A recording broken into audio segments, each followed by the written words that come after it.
ও বাবা, বাবা, কই গেলে গো? কোথায়?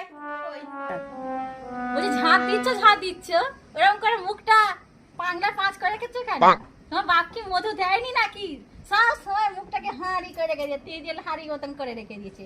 কি বউ এনেছে কি জানি, কি করে শ্রীবৃদ্ধি হবে ঘরেতে? শ্রীবৃদ্ধি হবে কি করে? মুখটাকে হাঁড়ি করে রেখে দেবে সব সময়। একটু হাসো না বৌমা, একটু হেসে হেসে কাজ করো না। তাও সব সময় খালি মুখটাকে হাঁড়ি করে রেখে দাও। একটু হাসতে পারো না?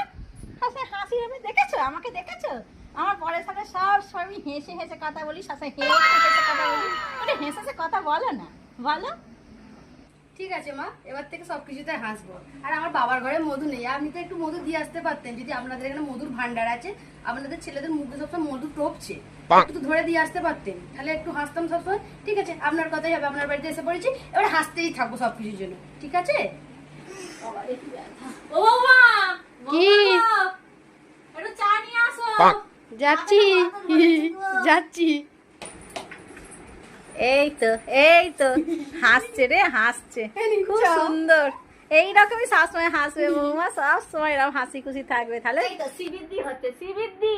খুব সুন্দর চা হয়েছে বাবা, খুব সুন্দর হয়েছে। গো যাই মা। বাবা, পাড়া ঘুরে এসে এত গরম হচ্ছে, তা বৌমা এক গ্লাস জল। জল।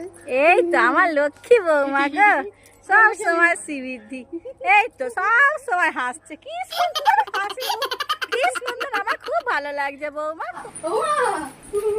কি বৌমা, কি হয়েছে? কি হয়েছে?